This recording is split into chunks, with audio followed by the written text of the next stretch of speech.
Good afternoon and welcome to our AHFES webinar. This is the first in a series of webinars, and you're most welcome. Thank you. We've had a great attendance, and it's great to see so many people interested in healthy food. Now, as I alluded to, it is a first of a series of webinars, but there'll be more description soon with one of my colleagues, and we'll give you more detail on what's upcoming within that. But today what we're going to look at is really consumer insight and a quick overview of that. And really what we're looking to do is just to give you a flavour of what the consumers are now looking for within the consumer, within the healthy food sector. And really what we're looking to do is then we'll have a question and answer session right at the end. But first of all, I just want to again welcome you all, and to highlight some housekeeping rules really that we're going to be going through today's session. So the whole presentation should take somewhere in the region of 40-45 minutes, and then there'll be opportunity for questions at the end of that. So certainly we will be wrapped up within the hour. And there's a chat box function, so please feel free to send some of your questions through as we're going through the presentations, if anything occurs to you, because there's good people monitoring that, and they will then flag it through to those of us who will attempt to answer this. But also I need to make you aware that if you are involved in it in some way, that this presentation is being recorded, and it will be made available to anyone who wants to review it or wants certain segments from it. And again, the presentation itself will be available to be mailed out, and will be also installed in the AHFES project website, which is ahfesproject.com. If you want to check it out, there's a lot of information already there. So if you accidentally leave the webinar, you can just rejoin using the same link. So what I want to do is move on and introduce you to the kind of people who are going to be hosting this presentation, providing this presentation for you today over the next short while. So firstly is Alison, who's many years, like myself, many years involved within the food industry, in the commercial sector, and not just in the academic and research sector, but also in the commercial sector. So we have a good understanding of the sort of difficulties and some of the issues that face small companies and larger companies as they try to navigate their way through new sectors of the business, really, and to develop new products, which is the key thing. So first person to be presenting today will be Alison from BIC Innovation, our partners in Wales. And then there's a small piece that I will be doing. My name is Harry Hamilton from Northern Ireland Food and Drink. Some of you locally will have seen me about and been involved within the food industry for many years, too many years really. And then ending on the presentation is Jane Walsh. And Jane Walsh is based in the Galway University, and Jane will be going through some of the questions on the reasons for some of the questions and the sort of things that you need to be investigating and trying to dig a wee bit deeper, get under the skin really of doing the research. But first of all, that's enough from me, but so you're all very welcome. So sit back and relax and leave the driving for us over the next 35 minutes. And hopefully we'll engage again at the end for a good question and answer session. So I think there's a presentation that's going to be shared now. So I'll stop sharing. Yes. So as I said, welcome to the live presentation for Alison and Jane here. We will be the people who will be conducting the question and answer session later on in the session after this sort of a recorded presentation, which we're going to run. I'm not too sure if Linda's having, there's a question, something in the chat box here already. Well, it's really, again, I'll just allude to, there's a chat function. I'm sure a lot of people are all well aware of the Zoom now as how to use it and how the different facilities that are available from it. So if you want to, you can flag up questions as we go along, and then they will be around later on. So Linda, you've joined us as the screen sharing. I'll just share. It's always a difficulty when you're trying to match two bits of technology. I was having difficulty myself earlier on. Yeah. I'll just pull it back.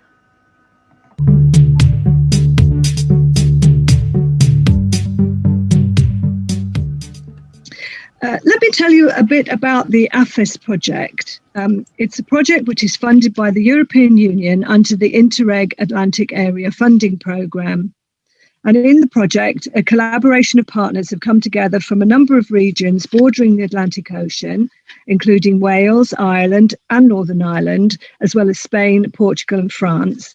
And we are working together to provide training and support for SMEs who are looking to innovate, develop, or reformulate products in order to bring healthy food and drink products to market successfully.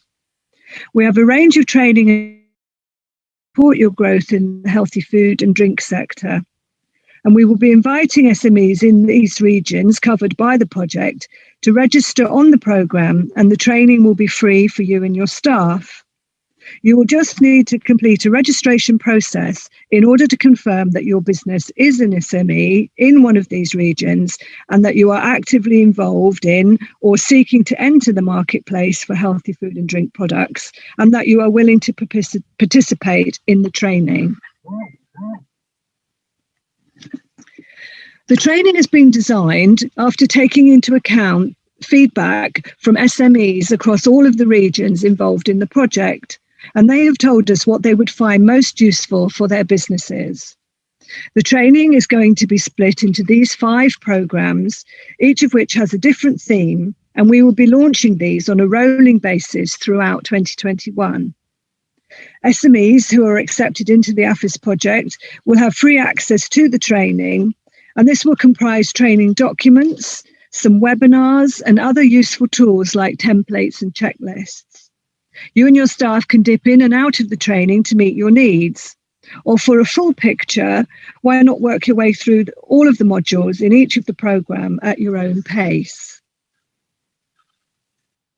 To start off with, we're focusing on some of the most fundamental parts of innovation. And we felt that understanding your consumers and building your knowledge about your marketplace underpinned all of your business activities. So we're going to look about sources of information and techniques like benchmarking, which help you gather your own insight. And armed with this knowledge, you can move into creative ways to generate ideas and then deciding which of your ideas would be best to pursue. And you can invest some time into defining your brand values. And we also thought it would be helpful to highlight some of the legal things that you might need to consider in your product development, as well as the benefits of tailoring your products to suit specific markets. We're all looking forward to welcoming you aboard and hope you will find these resources useful in growing your healthy food and drink sales. So we're going to have a look now at some examples from the first 2 modules, which are about consumer insight and market understanding.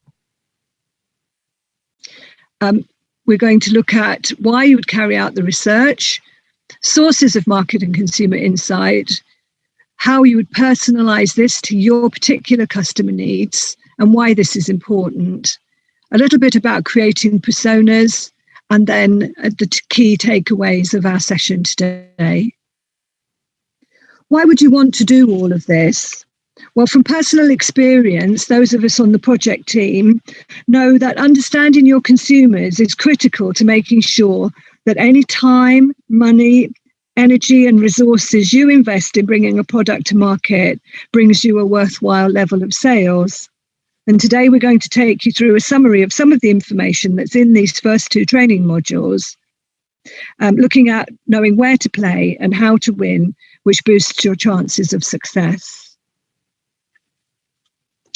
As you research your markets and your consumers, it's a great technique to keep asking these 5 W's: who, what, why, where, and when. Who might want the product you have in mind? What would catch their interest and trigger them to buy it? What are they doing now? And what would delight them about this type of product you intend to bring to market? Where could you find them to tell them all about your product or show it to them? When will they need your product? Can you give them ideas about the usage occasions that are relevant for their life and let them know that your product would be a perfect solution? Up-to-date and reliable research can give you this insight and help you hone in on making consumers feel a real personalised motivation to buy your product as opposed to something else that's on the market. Our Market Insight training module will take you through these and additional areas in more detail, but let's have a quick look at them now. If this is an established market, then there may well be reports available from market research companies, which can tell you how big the market is and how it's categorised. This is helpful to see if the size of the market in the geographic area you plan to target is big enough to be of interest to you. And knowing how the market is segmented helps you understand how a retail customer might divide up their buying responsibilities, for example. So who might you approach about getting your product listed, as well as understanding how the products will be merchandised in any stores you might be targeting. Is the market growing? If so, in what areas and how quickly? What does this tell you about the opportunity for you to join that market, and how keen a retailer of food or food service customer might be to take on your product and enjoy sales growth?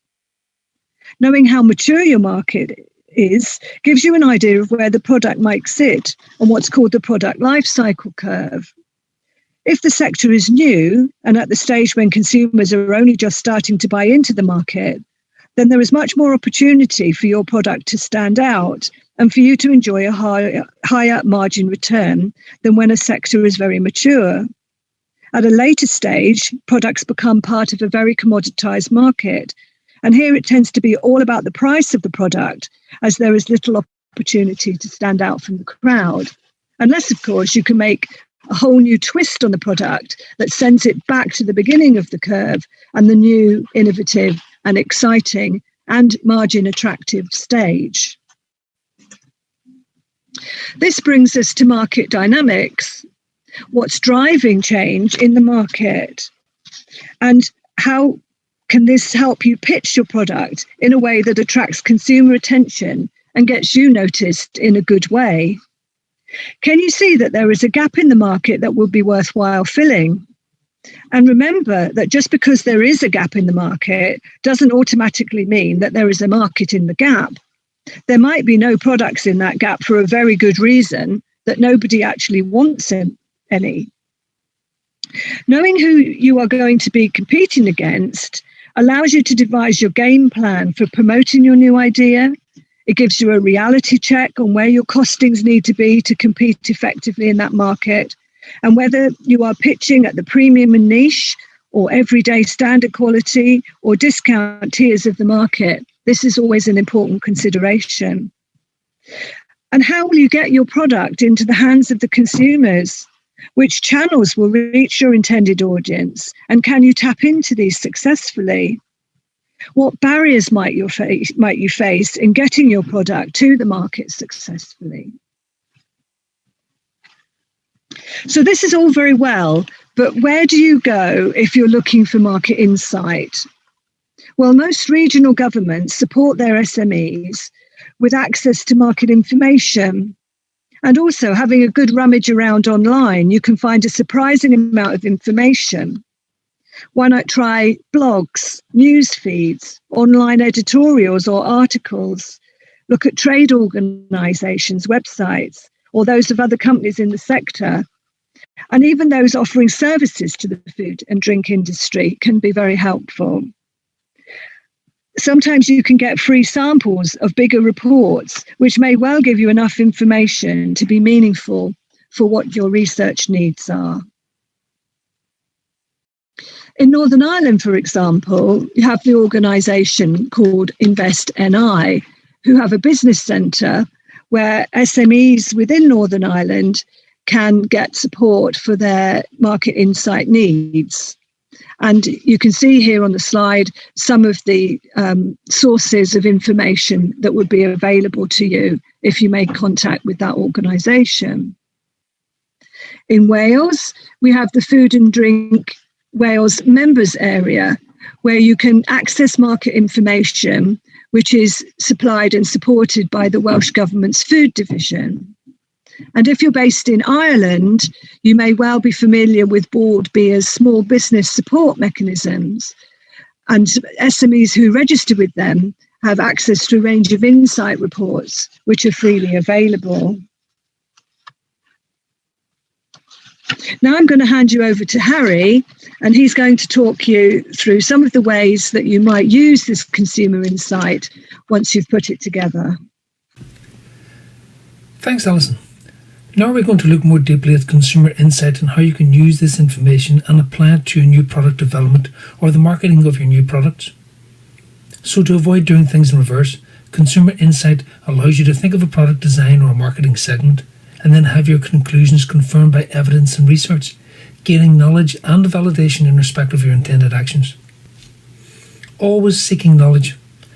What we're referring to here is seeking to obtain confirmation by delving deeper into the consumer insights and the knowledge that is already and readily available across the multitude of reports that are available and that Alison referred to earlier in the presentation. Now, looking more specifically at the healthy food sector and digging that bit deeper into the sort of information that is out there, you can notice that things are changing and consumers have more knowledge and certainly more expectations from the products. The key aspects to recognise here is that the increase in the whole health and well-being, functional foods and foods being seen as medicine. So in the healthy food arena, it's starting to encapsulate even wider range of aspirations from the consumer. This wider range offers up new opportunities, obviously, but also a greater expectation now that food can deliver in these areas. The good news is that there's also confirmation that people are prepared to pay a little bit more if they see products that address specifically the market segment, ailment or benefit that they are particularly interested in now. We can also see that there are certain factors that are accelerating these trends. Not least the desire by consumers to eating healthy means that consumers are more willing and likely to take time and read the ingredients label, and more importantly, understand the ingredients label. Again, the impact of this is that consumers are spending money on food that does more than just satisfy their hunger. It satisfies their aspirations for a healthier life and a healthier lifestyle. And then there's the feel-good factor of saving the planet, consuming ethically produced products, addressing aspirations within the consumer base that are not so much even to do with food, but to do with how they relate to the food production and saving the planet. Then we have the rise of ethical eating, new terms or categories of consumers, flexitarianism or part-time vegetarians. Here we see increasingly, certainly across the young generations and Generation Z, this generation is adopting a new style of eating where they do not eat meat on a daily basis, and they will alternate just to eat plant-based foods over so many days of the week. And this is the way they're trying to support and address some of their aspirations to be more ethical in their food consumption, but also to eat more healthily. So it addresses both areas, and this is being adopted more widely as a growing section of the consumer base. It certainly has grown considerably over the last few years. According to a survey of 2,000 UK consumers for Founder in December 2020, there's been a considerable rise in vegetarianism. Looking ahead, it's stated an intention in the year 2021, which is this year, we see it moving from 6% to 11.3%. That is a considerable jump. And you see the impact that's having on meat consumption down from 86% to 74% in a 12-month period. That will be a considerable movement and impact within that marketplace, and should be something that a lot of food producers should be mindful of, and certainly would have to recognise that this will have a serious impact on their profitability. Digging a bit deeper, you will see a lot of this also is dependent entirely on the younger generation. Between the Generation Z and the millennials, we're looking at about 40% of the people who are adopting this meat-free day or meat-free days even.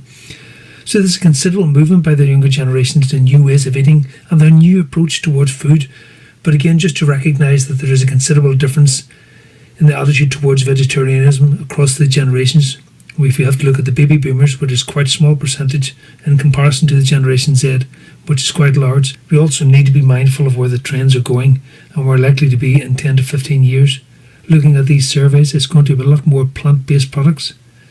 This is the sort of information that should be sought to confirm your new product development, because we can see an incredibly significant trends and movements away from what has been.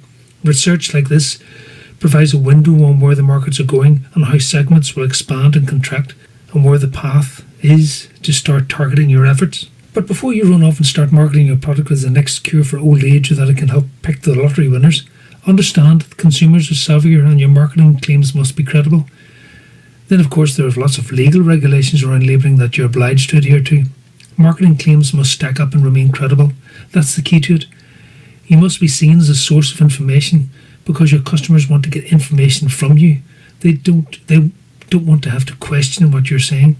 They want to be able to respect the sort of information that you're putting out and not have to question it. The good news here is the consumers are content. I was going to say happy, but content is probably a better word. They're content to pay more for these products, perceived or accepted healthier products.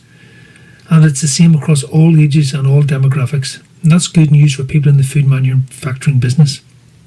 You see a theme developing here. If it's a desired product or in the desired sector, then cost is down the list of consumer considerations. Now, we live in the information age where there's an expectation, need and a legal requirement to provide a certain level of information on the product packaging, what the ingredients are and certainly what the levels of salt, sugar and fat are within the product. So this information must be provided, and consumers can now track how their health is developing by using modern technology. Technology that allows you to scan a product barcode onto their device, and they will tell them what the sugar, salt and other various ingredients are and what they're indulging on a daily basis. Not just counting the calories, but counting your daily intake of a wide range of ingredients. So if your products are on the naughty list, then this can make life very difficult in the healthy food sector. But it's also an opportunity if you can provide and prove that your product are achieving these health benefits and are maintaining these sort of low levels of salt and sugar and fat intake, then by the very same reason, if they can scan in a barcode and confirm this, that means that you have a greater opportunity for developing and expanding within this marketplace and making the relationship with the products a little bit more personalised. In a data-controlled world, we can now analyse and manage our data aspirations. Now, this creates an additional layer of burden, making life extremely complicated, but nevertheless, it is the information age that we live in, and this is what the expectations now are from the consumers. So we have to recognise this is where the market is going. It reinforces the belief that now more than ever we need to arm ourselves with the knowledge about our sector and our target market before we spend lots of money and time running off in the wrong direction. The best news is indulgence hasn't gone away. It lives, it's thriving, and it's profitable. You can always rely on us humans for a little bit of self-indulgence, ignoring all the facts. Just give me what I want with extra cream on the side and a cherry on the top. And of course, a Dad Coke for balance. Look, it's okay, I had a Dad Coke. We're human and we cannot resist a bit of indulgence. Why? Because we're worth it. Isn't that the term? We're worth it, or because you're worth it. You've heard the term, to have your cake and eat it. Well, the modern version of this is, why can't my healthy food be just a little bit indulgent? It's an aspirational component within the sector. Products that the consumer can have both healthy and indulgent. Do not ignore this sector because it will not go away. It may even grow. A product that is a little bit healthy and just a little bit indulgent, not because we're worth it, but because we're human. We like to have indulgent products and spoil ourselves, whether it's the weekend or the evening. We will still want to indulge in certain products, and if you can dress it up and if you can make chocolate a little bit less fattening, a little bit less sugar in it, then you're possibly on to a winner, as long as it's tasty. If you're developing products for any market, but especially the healthy food market, we almost adapt to these trends and address the aspirations of the consumer. Ultimately, we must know where the market is going, and this just reinforces the belief that now more than ever you need to arm yourself. I would even say protect yourself with the knowledge about your sector and your target markets before you spend any money or running off in the wrong direction. It's back to the point of the original slide of this segment, that you don't tell them what great products you have. You ask them what great products they want, and then you go off and make that product. So there may be many layers to this. Luckily, there's a sea of information to be found on these subjects in which you can dip your toe or possibly drown in it. But nevertheless, the information is there, and I urge you to go and seek it out and find the information that is relevant to your company and relevant to your products. I hope you find this segment interesting and informative. Thanks.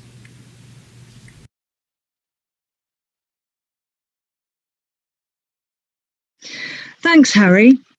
One area that we look at in more depth in our consumer insight training module is the idea of creating customer personas. These are like mini pen portraits or avatars of an individual who represents a significant target sector for you, and they help you build up a richer picture of this group of people. Personas are used in all sorts of industries as a way of grouping together consumers with characteristics in common. so that you can tailor your product strategy and your marketing approach accordingly. So ask your current or potential consumers about themselves.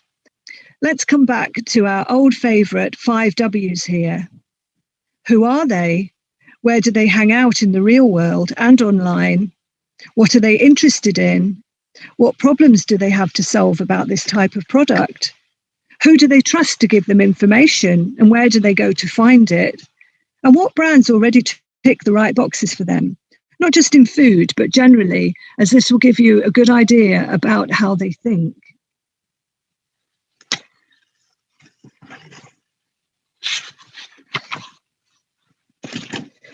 In our training module, we take you through this example.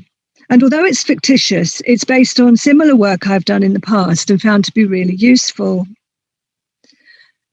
Here you can see that we've created a persona called Wellbeing Wendy, and we know a little bit about her and how she's living her life, what her life's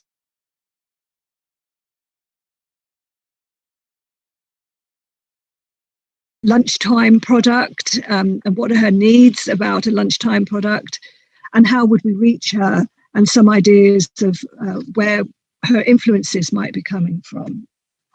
So within the module, we'll give you a much more detailed look at using the persona technique yourself to create insight for your product development and marketing plans. Now, Harry's going to take us through some of the key points that it's worth you taking away from this short introduction to the AHFES training programme.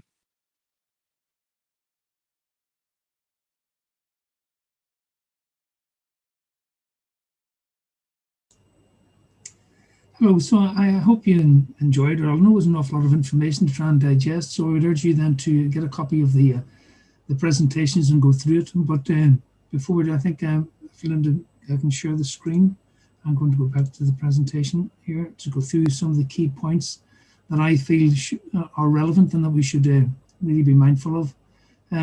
So we're going to look at coming up, sorry, this is this bit of the presentation I forgot about, sorry. So coming up in the AHFES project, there will be a range of presentations that are available. So we intend to roll these out between now and the middle of next year. So I would urge everyone to go on to the AHFESproject.com, and certainly details of that will be included in the pack when it's sent out to the attendees of this meeting.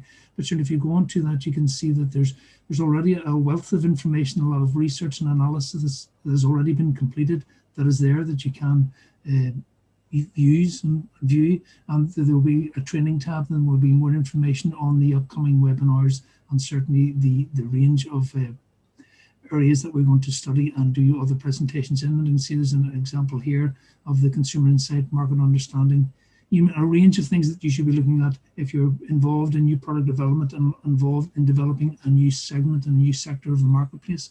So looking at defining what your brand values are, which is crucial to understanding exactly how you progress and what benefits you can offer and what is your unique selling point, which is probably an old-fashioned term now when they talk about brand values and different things. But nevertheless, it's something we all understand of how to establish what the benefits of your product and of your company that you're trying to promote.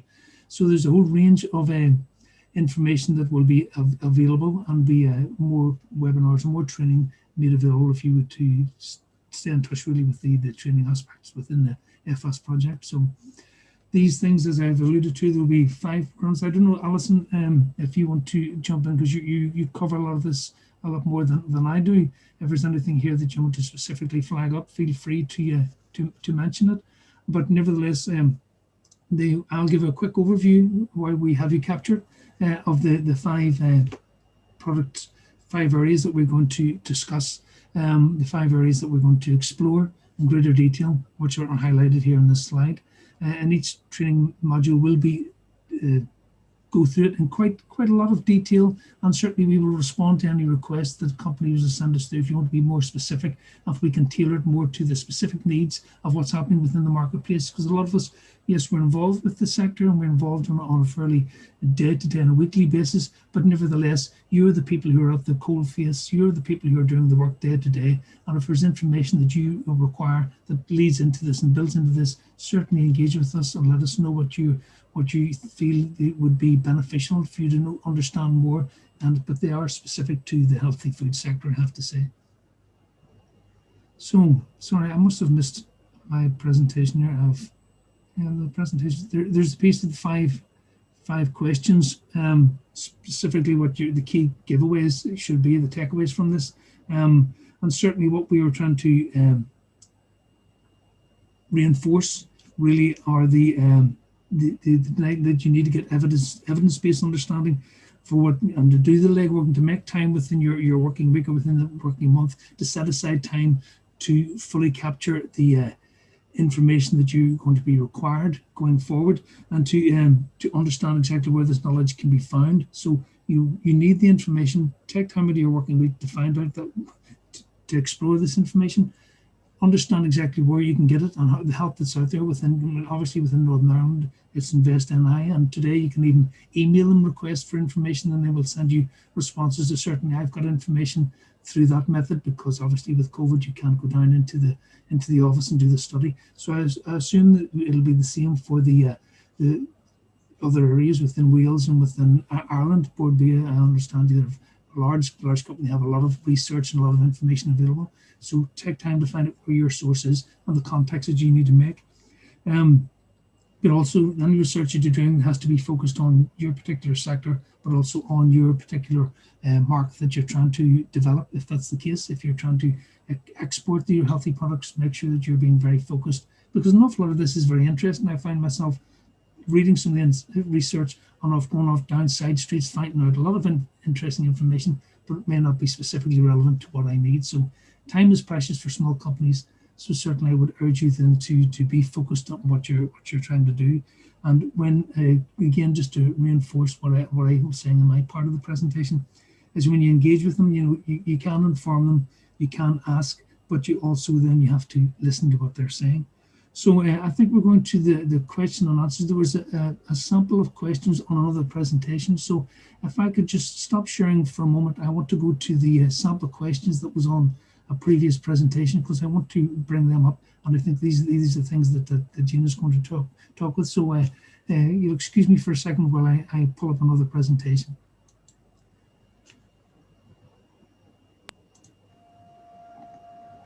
So one of the questions that we've had is how that we register, that, if you're interested in following up with us.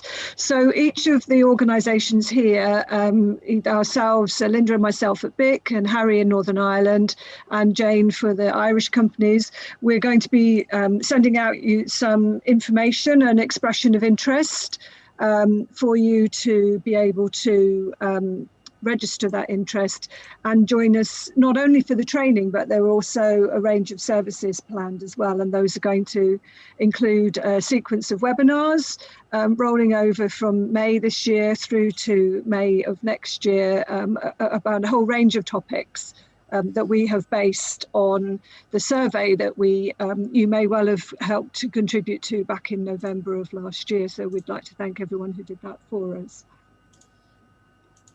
Okay, so these are the questions that we had brought together, which we thought would be very useful for people to take away to fully understand exactly what the areas that we feel from our research would be beneficial. And I think Jane Walsh, our very own Jane Walsh from University of Galway, is going to maybe take us through some of these things.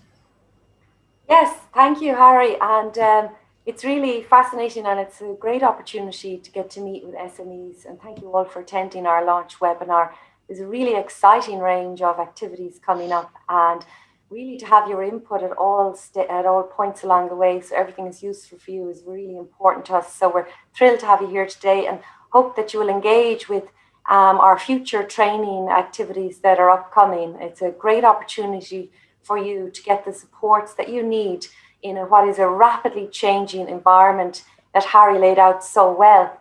So whether you're an established business, whether you're pivoting now, the pandemic has thrown a whole new way of thinking into it. If you're a new company who's just starting out with your new products, there are resources there to help you. And this project, the AHFES project, and we would urge you to check out the website, is really here to help you to move forward. So some of the questions, and Alison laid them out beautifully, that you really need to think about, because as Harry mentioned, consumers are really savvy now. This young new generation coming up, they're really interested in their ethical eating. So whether it's reducing meat or eliminating the plant-based, credible sources, these are really important things and things we need to take into account. So if you have a target market in mind, you need to ask yourself the questions: who is your ideal customer? And we looked at Wellbeing Wendy as a profile of somebody earlier. Who is your customer? Who is their peer group? What are the influencing factors that you might need to be taken into account? What do they struggle with? Well, we know for the last 12 months of the pandemic, everything we've ever thought to be true has changed dramatically. Everyone is gaining weight and struggling with the at-home cooking and so on. So, there are things that we need to take into account. And what is coming down the tracks, where are the changes? To be on top of that rising tide is where you want to be as an SME. What does your ideal customer really want? The consumer insights are really valuable. We've conducted some of this already as part of the AHFES project. We urge you to look at the resources that we've already created. So who's buying from you? Have you done your market research? Where are they buying? When do they buy? There's fantastic technological data available to us now. So these are all things that we need to take into account. What is the correct price point? Well, this is a black art. What is someone willing to pay for it? And as Harry alluded to earlier, people are very interested in the idea of food as medicine, food for well-being, and they see this as valuable to them. But just to pitch your price right is really important. Where should you be selling your products? Know your audience. There's been a big shift to online, so you need a presence there. What about your supermarkets and so on? Where do you want your products to be visible? And what is your vision for the brand? So branding is really important, and there's great training opportunities here for that also. And what is the best way to ensure you reach that vision? So for all of us, when we're trying to reach a vision, we need to think about who we're collaborating with, who gives us really valuable input. And this project, the AHFES project, is here to provide you with input from all of the domains where you may need assistance at the moment. And as Alison said, we have great modules and training planned for the next 12 months. So please do have a look and see what suits you. Thanks. Yeah, sorry. Go ahead, Jen. I was just going to say the reason that these questions are set out the way they are is it really is it's basically a template of research. If you need to research and think of some of the questions that may be specific or useful to you, is you can just use these, work your way through them, and if you answer the questions and get, that will inform you, that will guide where your next steps need to be. But if you just need to go through the process of answering these questions, they may seem very simple. You may sometimes, well, a lot of it, people, we think we know our customers until we do a bit of digging, or we do a wee bit of a questioning. We will go to different places, maybe it's at a marketplace, when hopefully we can get out and engage with people in face-to-face way, that you get some of the feedback that you is going to help inform. But it really is these questions, these 20 questions are basically a blueprint of how the research should flow, starting at question number 1 and running through, and by the end of that you will have obviously a great deal, a lot more information, and you will be surprised sort of bits and pieces that come back once you start digging a bit further. We've got some more questions here. So Maria is asking us, would the training help with product development? So yes, indeed, this is just the first module, but if you look at module 5, it's going to be completely focused on product development and take you really through the entire critical path from the beginning to the end, and try and give you some support if you're less familiar, or maybe just some useful tools that you can use during that process. Will is asking us, if you're an SME, can you take part in the training modules, or is it all or nothing? Absolutely, Will. It's definitely not all or nothing, because obviously, there'll be areas that you or your team might be more interested in. It's perfectly fine for you just to dip into the parts that you think are useful. Maybe have a quick look at the modules to get an idea of what's contained in them, and then just choose the ones that you find are going to be most helpful for you. And one thing I just wanted to add, we had a comment in the chat box from Dr. Connor Curley, who would like to connect with others. So I thought that was an apt point to pick up. Alison talked about some of the webinars that we'll be doing over the next year or so, which we're at the moment, our working title for those is our inspiration and innovation webinars. We're working up that program at the moment, which will cover a range of topics around healthy food and drink. But what we would also like to do is to make some of those webinars have a bit of an international flavour. So as Wales, Northern Ireland and Ireland has joined together on this one, we would expect to do that and with some of our other partners from Spain and Portugal and France, but also use the technology or the functionality that we have on something like Zoom to set out breakout sessions. So particularly for those SMEs who would like to reach out and engage with other SMEs in other parts of the Atlantic area region, that is also what we'd like to do. So again, if any of you would find that useful, it would be really helpful to us to understand the areas that you'd be interested in and meeting up potential partners in other areas. So I thought it was just quite important to raise that. Certainly. And to let us know what sort of contacts it would be useful for you to to make, and if we have the idea to invite guest speakers along to some of the webinars, what organisations or other businesses may be helpful to you that you find it difficult to access in the current state of the world that we find ourselves in. Yeah, certainly, as as things progress, I mean, one of the aspirations and one of the plans, and when this project was put together, was that we would meet face to face, in group meetings, that we would be clusters put together of companies and specialists and people who work within this sector. The idea of it, it is an Atlantic healthy food ecosystem, so it really is about connecting all the different parts, not just dealing with sort of people like ourselves who work with businesses and small businesses working on our own, but trying to bring together people like Jane who work in research and other stakeholders. So that is the essence really of the project, is that it is bringing together all these different groups that we work within this area.